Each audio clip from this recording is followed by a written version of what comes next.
Hey, everybody. Welcome to the Herd Fit Podcast with Dr. Sam Marie and myself, Coach David Syvertson. This podcast is aimed at helping anyone and everyone looking to enhance their healthy lifestyle through fitness, nutrition, and most importantly, mindset. All right, welcome back to the Herd Fit Podcast. I'm Coach David Syvertson. I'm here with Coach at CrossFit Bison, also 2025 Games athlete. We just got done with the semifinals at CrossFit Bison, the age group semifinals, I should say. Bobby Wallam, what's up, my man? How are you? How we doing? Doing well. Good. And what we're going to break down today is we're going to break down the quarterfinal, semifinal portion of our season, the age group season. We know that the individual online semifinals are coming up in June, and there are a lot of different ways we can talk about this post-open sport competition season. There's age group, there's in-person semifinals for both age group and open individual, and then you have the individual side. We're going to try to bias the conversation towards what most of our listeners like to listen to, and that's the age group type stuff. But as we get into this discussion, you're going to see a lot of different parallels to what you hear out in the landscape of the open division, the games athletes. And what we're not going to do, or at least we're going to try not to do it, is we're not going to sit here and bash programming. We're not going to sit here and say the fittest did not go to the next level. That's a very subjective term. And, you never want to come across as bitter athletes or like, I got injured because of this, or Bobby's on the outside looking in right now because of that. I think what's interesting between the two of us in terms of when we have a conversation, I notice this almost every time we start talking programming at the gym, Bobby, is we have a unique perspective. We're not just coaches. We're not just people that program, and we're not just people that compete. We literally we do all three. It's a trifecta. And there are not a lot of people out there that do it. The highest level coaches that are well known in the sport, a lot of them don't compete. They might have used to, but they don't currently compete. Most of them don't coach classes at an affiliate day to day. And we all know that most coaches, high level, they have some sort of programming background. But let's touch on your experience and how you blend those three sections in together. Like I truly believe part of the reason why you're such a good athlete is that you coach and program and you see what works, what doesn't work for different kinds of athletes. Yeah. How do I blend those together? It kind of just lends to each other. So I have found a lot that if I'm coaching something, sometimes I remind myself like, oh, you know what? I should do this myself a little bit more. And I start doing that. And then I'm helping myself in a way. So it's really good to be on the floor and actually with these, and I could see what athletes, where they struggle, where they're making mistakes. And I sometimes, I fall into the same mistakes that they're making, or just little cues that I remind myself by giving them. So that all just kind of blends together and they help each other out. Yeah, I found, at least. Absolutely. I've made a post about this long time ago. This is 2017, 18. And I remember saying, like, if you really want to, being a coach will make you a better athlete. Yeah, if you're mindful. And if you're really trying to be a better athlete, it can make you a better coach, because there's all these different perspectives that you see and take in. And I know sometimes as a coach, especially you, Bobby, humble guy, sometimes you're on the quiet side. You don't want to come across, I don't want to come across as, hey, do what I do, or this is what you need to do. You never want to come across that way. But you also, while you're teaching, preaching, whatever you want to call it, it's not just coming from you. It's coming from these experiences that you've seen other people go through. And I mean, how many times can you say you've taken someone that's gotten hurt in the past? You're like, hey, like it's in your memory bank of like, hey, this person got injured doing this. I had this experience coaching this person through it. I'm going to share some stories and tell them, quote, what to do. But it's really kind of based on your history personally. Can you apply personal experiences that you've been through, injury, disappointments, success, and apply that to how you coach athletes? As far as injuries, I mean, my biggest one was when I tore my bicep a couple of years ago. So I was out, I had one arm to use for I mean, it ended up being a pretty quick recovery, 4 months roughly. But it felt like, and going into it, like mentally, the toll it took at first. I didn't know it was going to be 4 months. I thought I was going to be out a year. I wasn't sure if I was ever going to be the same, but it ended up being fine. But throughout that process, like I was just figured, okay, what can I do? What can't I do? How can I continue to train and get better? And so I was just able to work on things that I might not often do as much. Running was one thing that I really, maybe I shouldn't have been running as much as I was in a little sling against my arm. I was able to do it. So, so I pushed that, and I was doing it in a safe way. So basically just doing things as safely as possible that can yield results that you need to work on. That was just the best thing for me. So I got better at things, and I was actually very fit afterwards, even dealing with that injury. So yeah. One more thing that I actually, through that process, because I couldn't lift, I couldn't do clean, snatching, any of that. I completely just revamped my entire approach to lifting. And I'm much better now than I was back then because of that. So it was like kind of a blessing. There's always light at the end of the tunnel. And when you get injured or any life situation comes up, we're talking to a lot of masters athletes. There's a lot of different physical things that happen to men and women's bodies after you ate 35, 40, 45, 50 and beyond.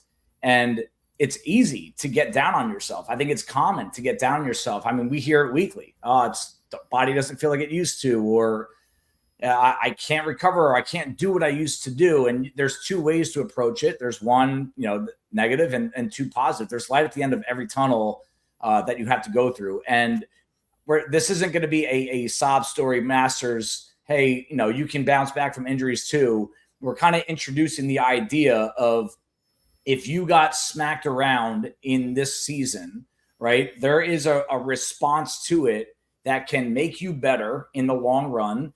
But to do that, I think you really need to break down what happened in quarters and semis. And Bobby and I'm really going to kind of interview Bobby, because Bobby I love talking programming with him. And we're going to talk about the program, what this programming did to you, but also in the same breath, what we think CrossFit programming can be, what it can do to kind of serve the masters community in particular a little bit better. And it's not necessarily our ideas are better than anyone else's, but it is a different perspective that I hope everyone can kind of take in and hopefully apply to yourself, whether you compete or not. If you're going to be in the CrossFit game, there's a lot of similarities between people that compete and people that do not. So I'm going to share the screen here for the rest of the episode here. And I'm going to kind of go through these quickly. I'm not going to break down every workout, but if you're watching on YouTube, or if you're not, you want to, I'm going to scroll as we go. And I'm just going to touch on a few different elements to workouts that can help you kind of break yourself down, break the workouts themselves down, and then where do we think that the programming shortcomings were. So in quarterfinals, so I'm going to approach this from the open on. I'm not going to address the open, especially because it was a 25% made it to the next stage. So here we are. We have 4 time. We have the shuttle runs, overhead squat, burpees, over bar. We're going to go over the time frames in a little bit. Second workout was 4 time, hang dumbbell squat cleans, bar muscle ups. That was the one you could partition any you want. Okay, so we have lightweight, medium weight. We have 4 time again. This was the strength workout of quarters that was mixed in with jump ropes, but the deadlifts got heavier and heavier as you went. I'll talk about how I define these as light, medium, heavy later on. 4th workout, the final one, was again 4 time, and it was 1,000-meter row, clean and jerks, 1,000-meter row, strict handstand push-ups. All right. So the quarterfinals. Okay, I'm going to scroll down a little bit. You know what? I'm going to go right to the semifinals. Sorry. Semifinals. Okay. So now we have 4 time again for workouts 1 and 2. One was squat snatches, medium weight, rope climbs, 4 time, 3 rounds, burpee box jump overs, shuttle runs, 3 rounds, 100 double unders. It's a handstand with a handstand walk. 3rd workout, 4 time. It's purposely exaggerating the 4 time. I'm going to talk about that first. 1,000-meter row, 50 thrusters, 30 chest bar pull-ups. The 4th workout, 4 reps, EMOM 10, kind of. 1 deadlift, medium to heavy max weight. The light clean was the tiebreaker. And then the last one, 4 reps, 10-minute ladder with walking lunges, medium weight, and 2 strict handstand push-ups, adding 2 reps every round. So, Bobby, before I start breaking these down kind of section by section, when you look back on post-open sport programming, quarterfinals plus semifinals, what was your one paragraph response to what that programming truly was? I think that they were good, fine tests on their own. I think that the tests in combination with each other were a little redundant. I think that there could have been a little bit more variance once you got to the semifinal level versus quarterfinals. Yep. Good. Now, it's important to note that quarterfinals they were the same workouts as the open division. And what are your thoughts on the fact that because masters, me, you, people that were in their 40s and 50s and 60s, they had to do the same workouts as the best CrossFitters in the world. Yes, they scaled them down, but because you had so many different groups of people doing that workout, I think a strong case can be made that the workouts were not hard enough for the quarterfinal athletes in the open division. Do you see that, or do you say, hey, no matter what, fitness will rise to the top. Don't worry about how hard things are at that stage? For the quarterfinals, I mean, that one, I don't think it matters as much. Like, yeah, it might have been easier for the open division athletes, but I really, for them, it's, semifinals is the main stage. Anyone that is going to advance is going to advance. So that's what I think with that. But I think once you get to the semifinals, like that's when things should change, and which obviously they did, since it's different workouts for everybody. Now, I'm glad you said that, because to circle this back to something we hear literally every year after the open, and this happens a lot with the lifters, that the open has become something that's a little too inclusive.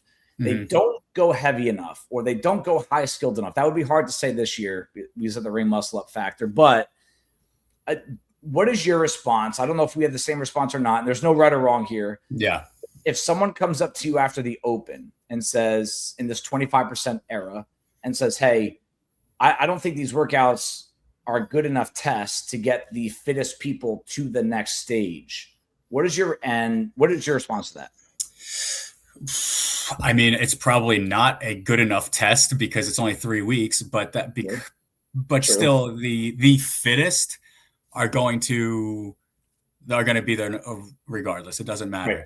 Now, the problem, I have this argument in my head constantly about the open itself, because the open, while it is the first stage of the CrossFit Games, right? That's where we start. It's still for everybody, in a sense that this is a worldwide competition. Everybody is there to display their skills, especially people that have acquired skills throughout the previous year, and they want to test those skills, and maybe it's getting stronger, and they didn't get the opportunity to showcase that. So I can see, and they don't care about quarterfinals, semifinals, anything else. They're just there. They want to be part of the community. They want to showcase their skills. And if they can't, I can understand why they might be upset about it. Understood. Agreed on that. And again, I do think it's important. You said that the 3 weeks, it's really tough to come up with a great program test in CrossFit in 3 weeks, especially when you and I are used to the 5-week open. And when it's 5 weeks, it's really hard to hide all 5 weeks. 3 weeks, you can definitely get lucky and unlucky with what you're good at, what you're not bad at. What you're good at and what you're not good at in terms of what shows up and what does not. 5 weeks, it's really tough to hide at some point. And we always know in the open, in the old days, when it was 5 weeks, there was usually at least one workout that a lot of people just couldn't do. Like whether it was at the scale, or they got to a part of the workout where they just got stopped by a movement, a load. And I do think that those were, quote, the glory years of the open. And I do think it takes about 5 weeks. To truly test an open crowd. Now, if you're going to make it top 25%, I agree with you. The fittest will rise and make it to the next stage. I apply this to quarterfinals. that even if you thought quarterfinals was too watered down, open athletes I'm talking to, because you have all of us old people that have to do the same workouts, and they kind of have to keep that in mind, right? That if you're fit enough, you will get to the next stage. Yeah, easily. And example A, and I'll say it so you don't have to. The top 2 athletes in our gym for the open workouts, right? Dumb down, water down, were you and Amy. And you two are the fittest people at our gym. So when I see those results, I don't really pay attention to anybody that says at the open's not challenging enough. Because now if it was not you two, I wouldn't disagree with it, but I would give it another look. I'd be like, okay, let's see what the workouts were. Why didn't Bobby and Amy, rise to the top? Were they too dumbed down? Were they not too basic? Are they, doing Cindy or basic workouts types like that? But they weren't. You guys were at the top. So for anyone that was feeling a certain way about the quarterfinal workouts not being challenging enough, it shouldn't matter because there was another stage. If they made the games from quarterfinals, then we have a serious problem on our hands. But that was not the case. Now, let's see. First opinion on these 2 workouts. Now I'm going to start breaking this down section by section. Okay. Of 9 workouts, I'm actually curious your opinion on this because I disagree with people like Rich Froning talks about this. I think JR Howell talks about this. Out of 9 workouts, 7 of them were for time. 2 of them were for reps. And I put the asterisk there because one of them was that deadlift workout where it was a clean tiebreaker. So it was really how heavy can you lift, and wherever you got caught knocked out, you had the max cleans at the end. Do you think that AMRAPs should be kept out of sport because of the fact that the fittest are going to be doing a lot more volume than the average and below average? I don't think so. I think you can have, I've heard this before, that AMRAP should not be in the sport because one person, if they might do, I don't know, 50 more reps of whatever the movement is. I get that. I don't think though that you should keep it out completely. That's part of the sport. And again, your fitness level will dictate how far you can get through something. And if you get so much farther than someone else, you're probably just much more fit than they are. And I don't think it's going to have that much of an extra toll on your body. Right. Like if they're all AMRAPs, then that's a different story. It could be a different story. But one thing I've seen with Rich's workouts at Mayhem and JR with the Syndicate is they have workouts that have time caps and really tight caps to the point where most people don't finish the workouts, but the fittest of that workout, they did finish it. So they did do more work. Yeah, right. And I feel like once you get into this range of everyone has to do the same amount of reps, no matter what, you're actually going to take away a lot of the arts of programming. And I think it's more art than science. Now I'm going to get a little scientific here, as you can see.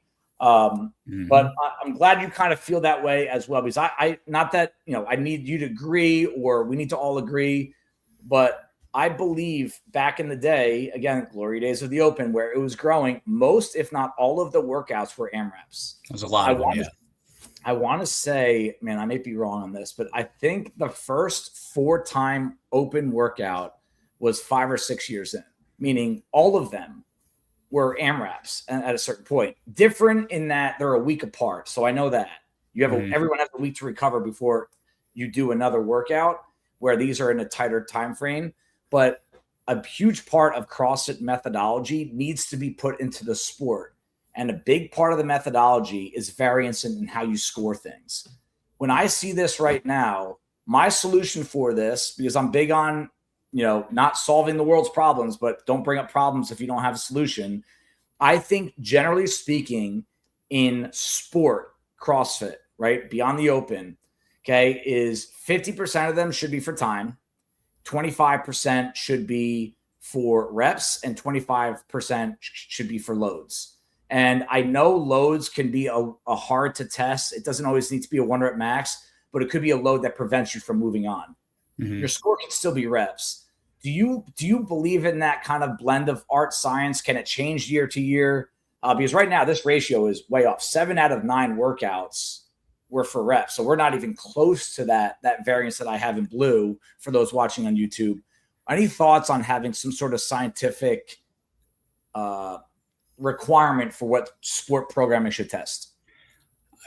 I don't think I have a formula for that, but I mean, what you just laid out, I think that works. I think it could definitely change year to year. I don't think it needs to be the same thing across the board every year, because that's the very definition, of CrossFit in general. You're never going to know what to expect. So maybe it's all AMRAPs, maybe it's all for time, maybe it's broken down load for time the way you have it. So I wouldn't want to put a cap on that. Yeah. But I think there should be something. And in terms of for if they're all this many 7 workouts for time, the time domains for all of them are, there's like the same time domain for them all. Yeah. So if you're going to have multiple 4-time workouts, the domain should at least change a little bit, whether it's, a 3-minute workout, a 15, 20-minute workout, it should change more than we saw. That's a great point, and that's a great segue into our next section. That I broke down your working times. Zoom in here a little bit. Yeah. Okay. So these are Bobby's working times for those watching from all 3 stages. Okay. I'll say them for those that are not watching. Okay. And I did throw the open in there. So you worked for 12 minutes, 8 minutes and 47 seconds, and 16 minutes in the open. That was an average of 12:15. I did a breakdown years ago of every open workout, and the average workout was between 12 and 13 minutes. So look, this was a very average open working time. Cool. That's awesome. We go to quarterfinals. Here are Bobby's 4 different times, 4 workouts. 7:14, 8:46, 5:26, 11:08. His average working time in the quarterfinals was 8 minutes and 8 seconds. Now, that alone is not enough information to say, like, hey, these are not long enough. Like, if that was 11 minutes and 8 seconds of rowing, right, of just one movement, you could say that's like sort of an endurance workout. Hey, Brocky, you got to be quiet. All right. But that was not the case. And I don't want to break down every single workout. That's why I went through these at the top. If you guys want to go look at the quarterfinal workouts, you can. Semifinals. Now we have 5 tests. Okay.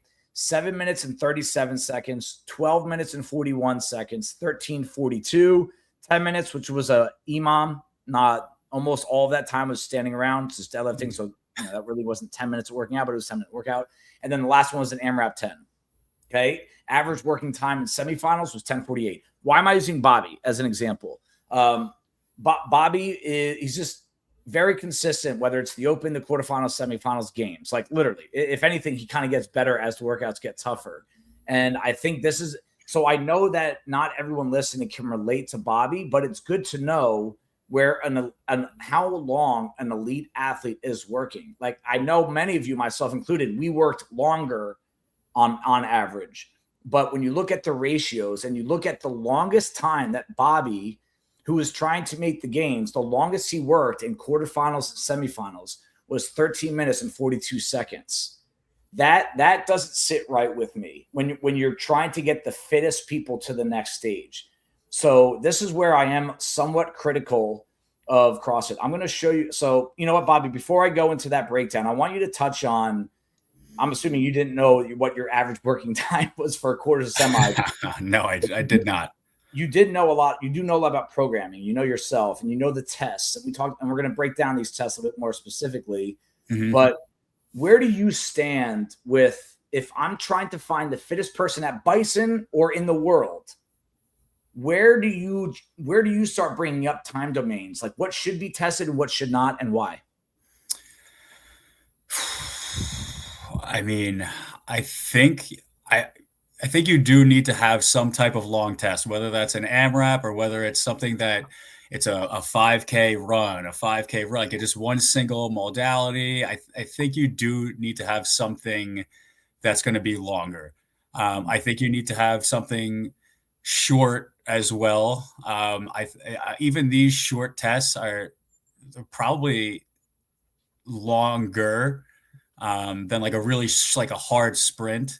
And I think then there needs to be, a bunch in the middle. So I don't think that, like I said, I think these are fine tests, but I think that there's just kind of some missing pieces.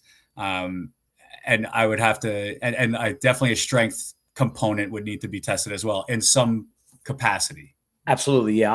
I'm going to get to the strength, I promise, because that's actually something that I think also missed the boat. Yeah. So I'm going to try my best to define time domains, just so Oh we yeah, could the put, no man's land. yeah, just so we could put some sort of definition on what long, medium, no man's land is short. Yeah. Now, let me explain. All right.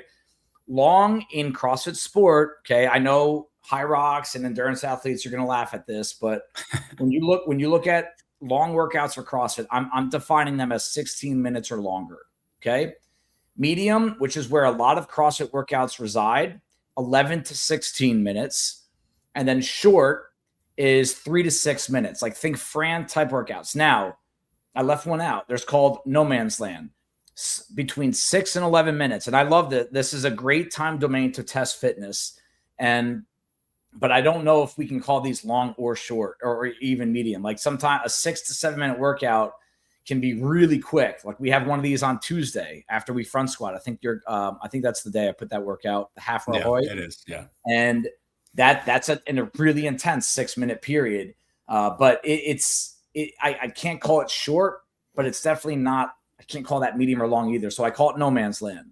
No man's land is a workout between 6 and 11 minutes. So in quarterfinals and semifinals, that long workout by definition, which Bobby just touched on, 5K run, 5K row, whatever, 16 minutes or more, zero. We had zero of them. Not one of those was tested. And that's not the first time this has happened at the post-open stage. The medium, which is where a lot of people are comfortable programming hard, longer, longish workouts. Three of the 9 were between 11 and 16 minutes. Again, we're using Bobby's clock here, the elite, okay? No man's land, 5 of the 9 workouts, over half were in that time domain. And then short was 3 to 6. Now, it's important to know, and someone, you probably could combat this a little bit. One of those no man land workouts, 6 to 11 minutes, was that 10-minute deadlift test where you were doing 1 lift per minute and then max cleans at your in your final minute of the workout. So I really don't even know if I can classify that as a no man's land. That could be another short one, but that, in terms of length of test and how long you need to be ready to work out, that's where that was. So now that you see that kind of breakdown, we could see people getting to the games that have a very questionable engine. And I think that I've scrolled down a little bit more. I would love a balanced test of fitness to be 25% of everything. So time variance, long. Bobby, what do you think about this? We just had 9 workouts, let's pretend it's 10. All right. Just so the math is easy for everyone. All right. Actually, that wouldn't be easier, but it's okay. The long workouts, quarterfinals, semifinals, this would basically mean this. In quarters, we had 1 workout where everyone worked for 16 plus minutes, and in semifinals, everyone worked out for 16 plus minutes. That could be a long row. It could be a long row, jump rope, burpee. It could be so many different things. What do you think about putting that length of time into a workout, not once, but twice? Why not? Yeah, exactly. I don't see anything wrong with that. I think you could do it. Again, like I don't think it has to be done, but I think why not do that? Yeah. And medium, in that 11 to 60 minute range, you have another quarter. No man's land, that kind of, I don't know if it's short, I don't know if it's long, 25%. Mm-hmm. And then short. This is one area where I think John Wood talked about this with Hiller. I don't know about a max vertical jump or broad jump. I don't know if I want to get into that at the quarterfinal stage or semifinal stage, but I think this is an under-trained and untested part of CrossFit that really is one of the roots of CrossFit, where it means like everyone, there's no pacing in these. Like it's like Fran. Yeah. You get Fran, Diane, workouts like you are sprinting until you're done. We rarely do that. I'd love, what are your thoughts on putting more workouts like that into testing for the sport? a 3 to 4 to 5 minute snatch burpee box jump over workout where it's just go, go, go and practice how fast you can get shit done. Yeah, I think there's definitely a place for that. I remember I think it was a quarterfinals workout a couple of years ago. It's a 30-calorie row, 20 burpee box jump overs, 10 snatches. Yep. That was, the best for finishing that under 3 minutes. And that was, I thought, a great test, a great workout. So Yep. there's ways to do it, and you could test multiple components of it. So I love it. Yeah. So when you look at this breakdown, if you're watching on YouTube right now, again, I don't want to be scientific that every year it's got to be 25% of everything. But I would love to say over the course of 5 years or even 3 years, this is where it kind of came back to. Mm-hmm. And when you break all of these down, especially this year, you have nothing at the long and you have way too much in the no man's land. And short just getting one. I mean, 1 out of 9, that's a little over 10%, about 12% in there. It needs to be more than that. And I think that's something that, and when we try to teach people about training, when we're coaching people, we want to be able to point to something and say, like, hey, no, it is important for you to come to the gym on the 4-minute workout day, where a lot of people are like, oh, I'm not going to burn enough calories. I'm not going to go. I'm going to go for my 5K run again.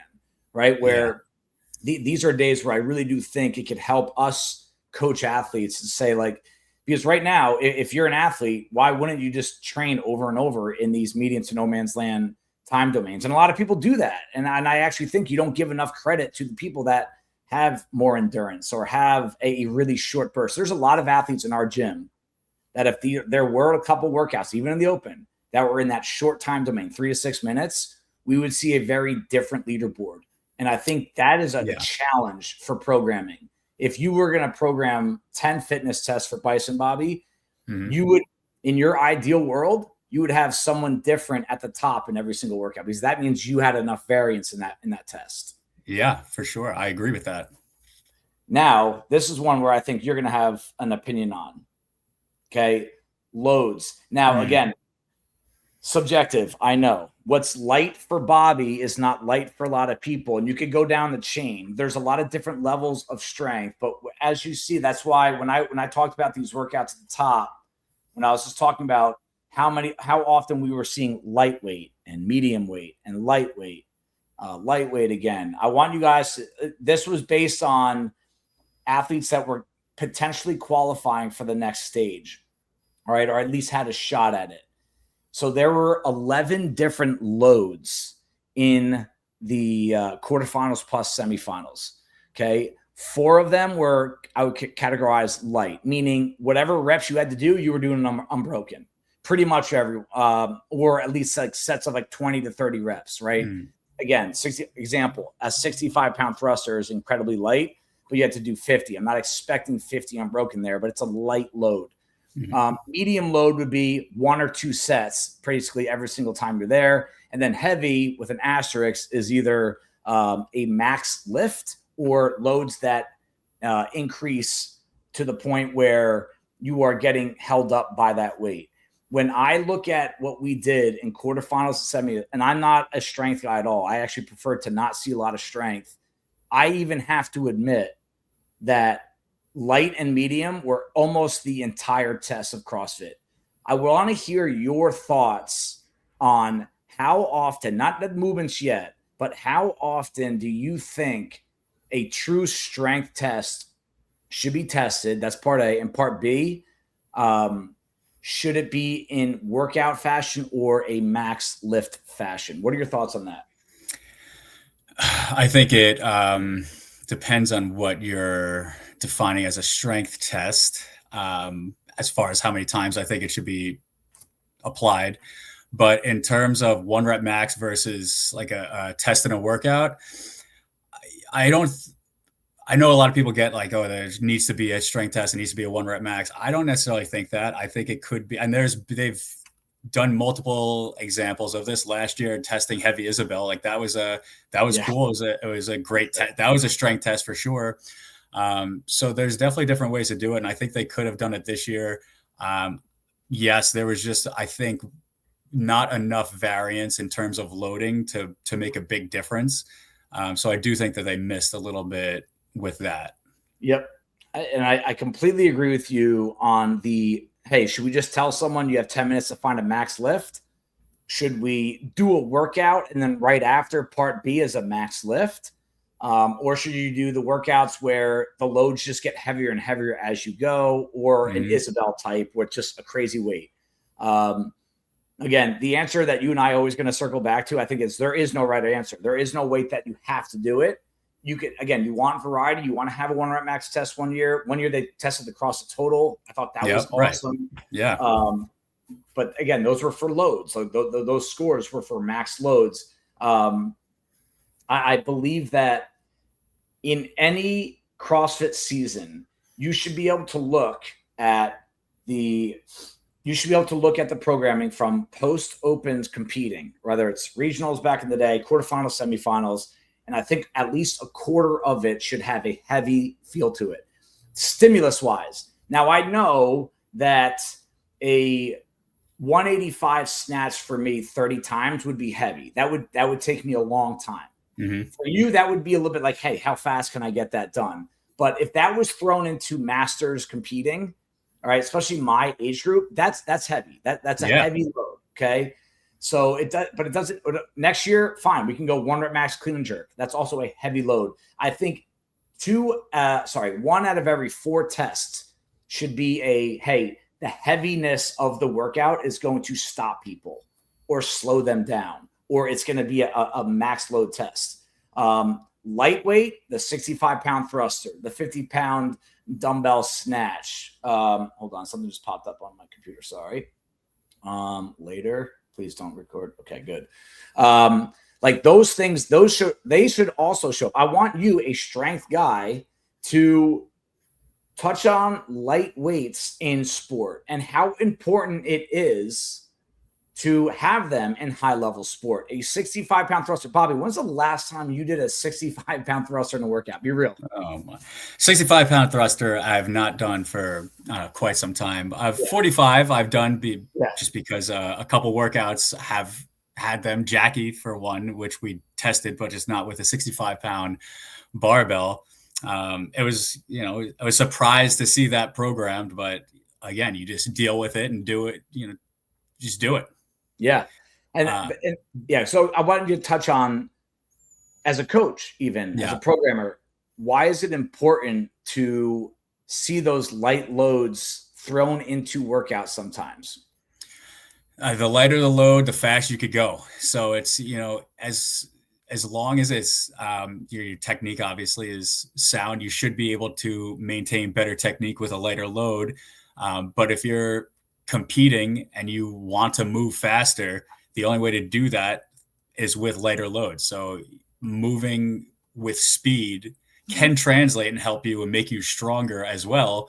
But you just have to move faster. So that's what makes the workout harder. So it almost hurts more when you have to deal with a lighter load. I judged you on that Jackie workout. I watched you do 50 thrusters twice. And I remember thinking, while you were doing that, after rowing 1,000 meters, by the way, and I think you opened with a set of 30 or 35, but it was amazing to me, like how fast you were moving. And you said the word in your answer. I was hoping you were going to say you were going to resemble it. Speed. How often do CrossFitters practice speed? And that was not a short workout. That wasn't a 5-minute Jackie workout. Jackie is how fast can you go? It's what, with the empty barbell one time through. And I like throwing light loads into workouts on occasion like that, because I do think that it makes it tests someone's quality of movement, but also recalibrate how you moved so much faster doing those than you would have if it was 95, 115, 130. Hey, look, Bobby, I know you could have done that at 135. It would have been a different workout, and you wouldn't have been thinking, how fast can I go? It would be, what's my rep scheme? How tired are my shoulders? I still got to do chest bar pull-ups, where I think that was a really cool thing. And now I circle back to the medium load. And that is, if I circle back to what we saw in the quarterfinal semifinals, we saw just about half of them. So I think the medium loads were tested correctly in the quarterfinal semifinal, about half of the workouts, which is basically just traditional. Now, medium is different to everyone, I know, but I think that is where CrossFit's secret sauce is. It's basically light enough to do big sets, maybe unbroken sets, but heavy enough that it's going to hurt you if you're not strong enough or you don't move well enough. Where do you sit with medium weight barbell? Meaning, hey, I'm going unbroken, it's going to hurt, or I'm going to break it up and maybe lose a bit of time. Makes it kind of people make a decision. Yeah, the medium is pretty much like that's where you want to live, I think, for the most part, training wise. That's really where you'll likely get better because you can test a little bit. Like, yeah, it's not that light, so I need to be careful, but it's not that heavy. So if I want to take a chance, I can. So it's something like you can get comfortable, but you shouldn't get comfortable with it. It's something you should constantly be practicing and tweaking. So you need to be training that. And so obviously it's going to be showing up in terms of the sport because that's what most people are going to be training with. So yeah, right. And like, again, there's no substitute for experience. So we have a lot of people that are just getting into the competing game right now at Bison, and they want to take it to wherever they can take it to. And like I look at them, I watched them, some of them compete yesterday at 908 at Barbells and Beers, and you can see like you can see the talent, you can see the fitness, you can see the mobility, you can see the energy, you can see the grit. It's all impressive. There's no substitute for experience, to the point where I actually think there's a lot of athletes that are not as fit, not as capable as some of these athletes that haven't been doing it long, but they beat them every time because of the experience game. And with the more you do CrossFit, the more you train, those medium weights, like you basically need to have it down to a perfect science of what you can do so you can strategize around them. And the only really way you can do that is to just keep throwing yourself back into that medium training zone with your loads, and you start playing around with different ways to approach it. Mm-hmm. Now, the last one that we're going to do to wrap this up is, again, not breaking these workouts down one by one. Nobody wants to hear that. But with some of the thoughts that you have discussed, I'm just going to slowly scroll down. And I know I've talked to you about this a couple of times, and I think you were a little bit more opinionated about either the load workouts or the semifinal workouts in particular. But this one right here, this strength workout at quarterfinals, would you have done anything different with this workout in regard to, hey, Bobby, like if I came up to you and I programmed this, I said, Bobby, this is our strength test. You know, for our divisions, it was 225, 275, 315. Would you have done anything different in this workout to make it more of a strength test? Because to me, it was less about strength and more about being unbroken on jump rope and just how fast you can go. Yeah, if this was going to be a strength test, I would say the heavier load can be more rounds. You could do 2 rounds of each. You could do, instead, you do 1 round of the light, 2 of the same, and then 3 of the heavy.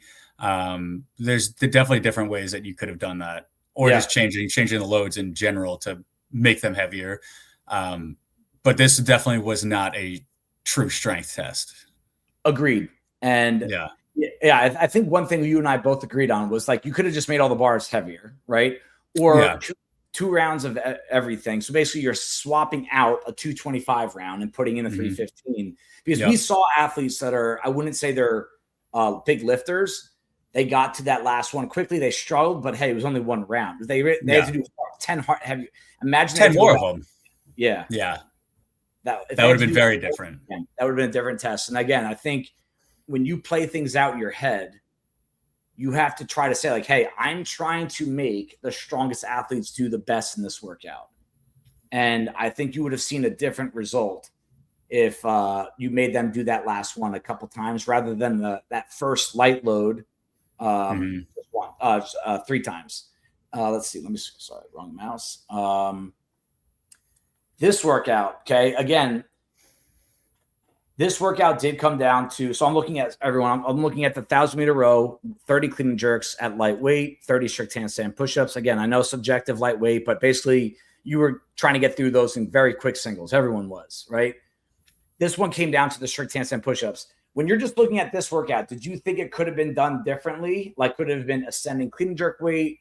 Does that make it too complicated? Or do you think it's fine? Because I'm going to circle back to the strict handstand push-up. Do you think this workout by itself was fine for the next level? Yeah, I do. I think this one was fine. Okay, so let's just go to the semifinals now, because again, I do think we saw everyone get to semis that should have gotten there. And again, any workout modification could have changed things. If you were on the bubble, good or bad, a little change here and a little change there. We know that's the case every year, but we didn't see anything egregious in that regard. You had some cool thoughts on this workout. First workout is semifinals. Again, Yeah. What do you mean? No, I don't want to break them all down. What do you think could have been done to this workout to make it a little different? And maybe, hey, Bobby, if I said I want one more strength element to semis, what would you have done with this one? Yeah, so I think that because the one strength element they have had that, which I'm sure we'll touch on, wasn't quite enough. I don't think this one in particular.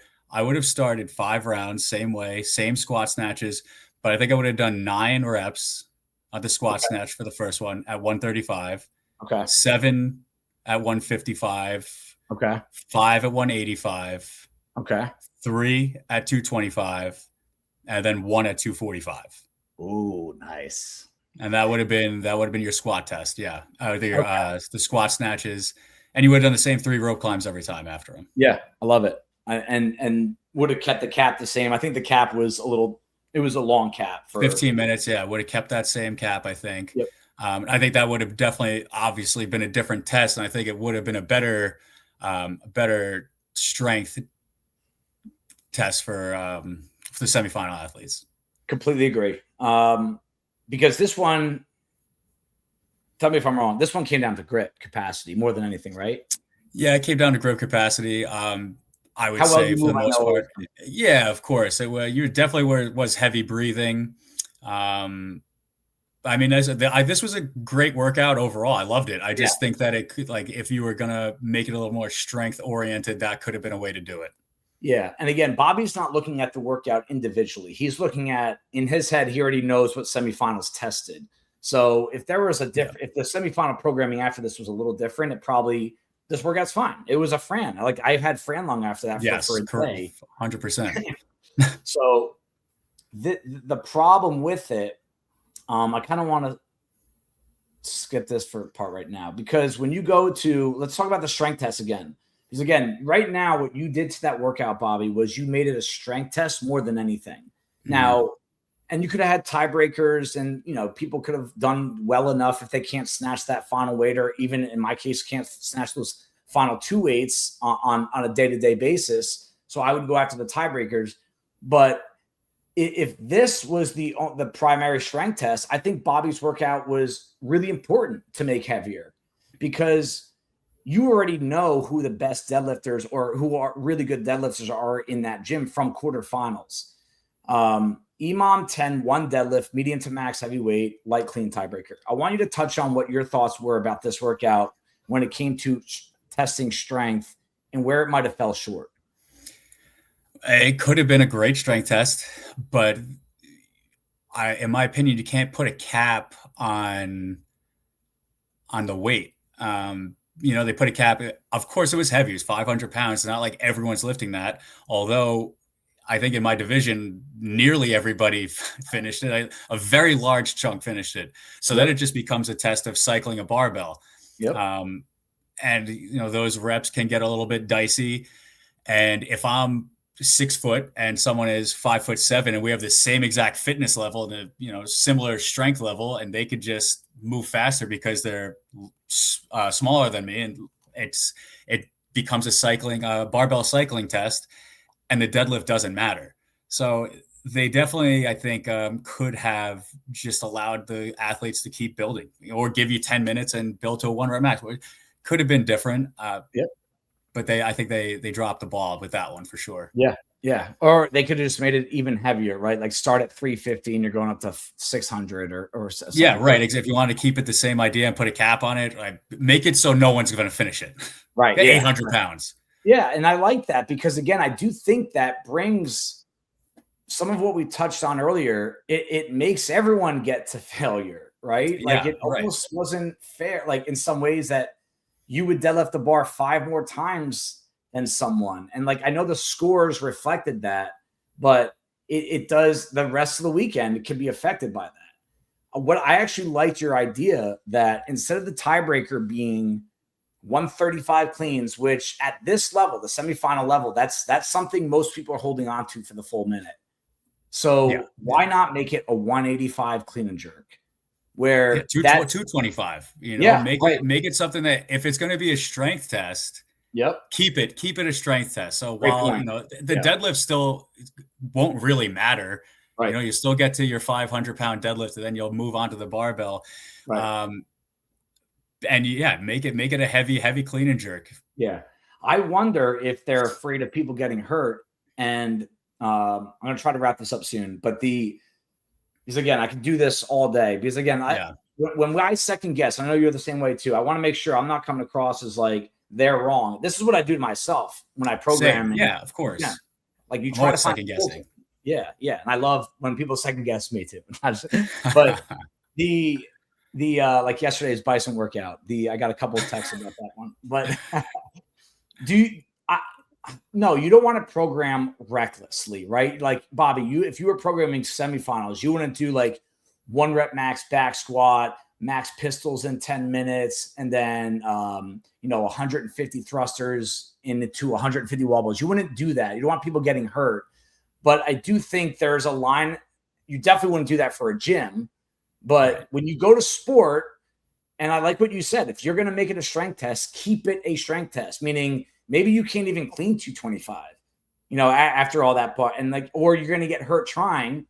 I mean, I literally got hurt doing this deadlift workout, and I don't look at the programming and saying, "Oh, so dangerous." Like it's sport; it happens. I'm going to go watch a football game later. Someone's going to get hurt. It happens. So, where do you stand with that in terms of do you just say screw them? If you're signing up for sport, you're throwing yourself into the fire. But yes, I have a little bit of responsibility. But no, I'm not going to think about your low backs on these deadlift workouts. I don't think that the programmers, CrossFit really cares, to be quite honest. If you get hurt, I really don't. I mean, they maybe they do. Maybe they try to do things in a way that, let's be careful here. Maybe they do. As far as if I'm going to program for an athlete, I'm going to be mindful of that. But when it comes to sport, there is inherent risk that you're taking. And I think it should be done, obviously, the programming in a way that they're going to try to limit injuries. But the nature of any sport is that injuries can happen. So while you want to be mindful of it, you can't let that dictate how you're going to control certain things. They could have made, even to go back to that deadlift, it could have been the same exact test, but at the last barbell, you're just doing max deadlifts at that bar. So you're keeping it still a deadlift test. You're not just throwing a light barbell cycling because it just doesn't make sense to have done that. Yep. All right. Last thing I want to ask you about the programming. I mean, the only thing I was going to touch on this workout 2, the 3 rounds of burpee box jump over shuttle runs, 100 double under handstand walks. I do think this was a cool opportunity to make it an endurance workout with those movements. Endurance doesn't have to be sitting on a rower for 20 minutes. You can make it fun. Where this just could have been an 18-minute AMRAP where you just if you finish that, you're back to the top and you just go back to it. But that's the only thing I would have liked to have seen for this workout. But I want to get your feedback on this one back here. Okay. This 10-minute ladder of 50-foot dumbbell walking lunges and 2 strict handstand push-ups. Are you in agreement that the handstand push-ups were the separator?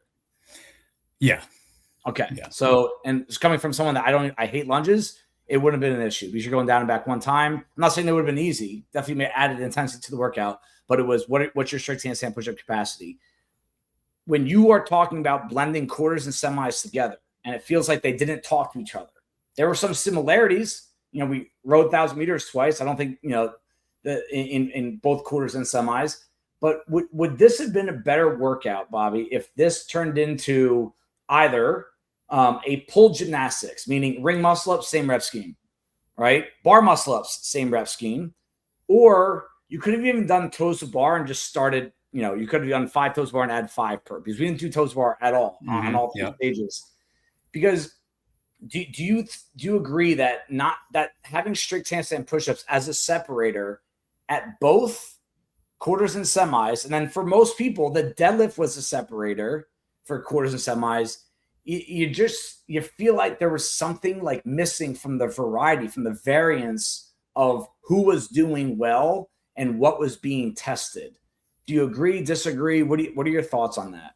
No, I definitely agree with that. The strict handstand push-ups, and I agree. And I've gotten much better at strict handstand push-ups these days. And this was my best workout in the Awesome. Yeah. semifinals. And I agree with that. I think that there should have been a different test if we already had the strict handstands as a separator in quarterfinals. Why are we testing the same thing again? Yep. And that's where I wish, I don't know who does what. I don't even know who to believe when I talk about it. Like who's programming what, who's programming the open, the quarter semis. It seemed like the quarters and semis were almost either, I would assume they were done by different people because they kind of tested the same thing. Yeah. And it's all like, if I think, in my opinion, especially the post open, more sport side games, semis, and quarters should be programmed by the same person. And that same person can definitely have people cross-checking, like, hey, this is too repetitive. Hey, this is we didn't touch any heavy Olympic lifting at all. Now people are going to the games. We both said this. There will be people at the games, very possibly, who cannot snatch 200 pounds. Like, to me, in our age groups, Bobby, it's gonna be there. Yeah, and they should be able to. Yeah, I agree. Someone might not be able to run a 5K under 25 minutes. Like that's not allowed. Let's say 30 minutes, but like that's not allowed for the highest level in the sport that people are putting a lot into. So the challenge I would give CrossFit is to try to get a few new perspectives on programming and not having them change things for you, but see if they can challenge what you're truly testing. And everyone's got opinions about programming. I mean, even people that show up to a CrossFit gym 2 days a week, like they have strong opinions on what we should do and what we should not do. And I think it takes a special person to be able to take everything in, filter things out that really don't weigh that much or don't matter that much, but still listen to everything without getting personally offended, right? No feelings allowed in this kind of stuff. But I think that there's something missing in a sport that they're trying to keep alive, especially for masters people who, myself included, were being pulled in 11 different directions. And every now and then you ask yourself, is this where I should put my attention? And I will say that some wind does get taken out of the sail if you feel like the programming side of it is not really taken as serious as it should. Closing thoughts for you on any of this? I think that they should look to whoever programmed Magic City, because I think those workouts were awesome. That was a great job. All really, really good tests, I think, of fitness. And again, like I started with, these workouts are not bad in any sense. It's just the landscape of where we started to where you finished with the semifinals just felt disjointed and disconnected. But yeah, I think that there's definitely some stuff to work out. Good. All right, well, guys, thank you. That went a little bit longer. Bobby, thanks for the extra time. I really do love talking programming with you because I think the perspectives that both of us have, I do think we're able to remove our bias towards what we're good at, what we're bad at, what we like, what we don't like. We could take experiences from competing, coaching, programming, and trying to evolve this thing to a higher level, because programming does dictate a lot in terms of enjoyment, fun, coaching, planning, that it really can hold the keys to the bus for the health of CrossFit sport and even on the affiliate side. So we hope that at some point with new leadership in CrossFit, there is a different way to do some quality control. That's what that businesses will call that. Like who's being held accountable? Who can be questioned? Everyone can be questioned at any given point. And if there's ever a point where someone cannot be questioned, whether it's intimidation, whether they're too argumentative or they're defensive, to get personal, that's the beginning of the end. And I hope that CrossFit's not heading down that path. All right. Well, thank you guys. And we will see you next week. Thank you, everybody, for taking the time out of your day to listen to the Herd Fit podcast.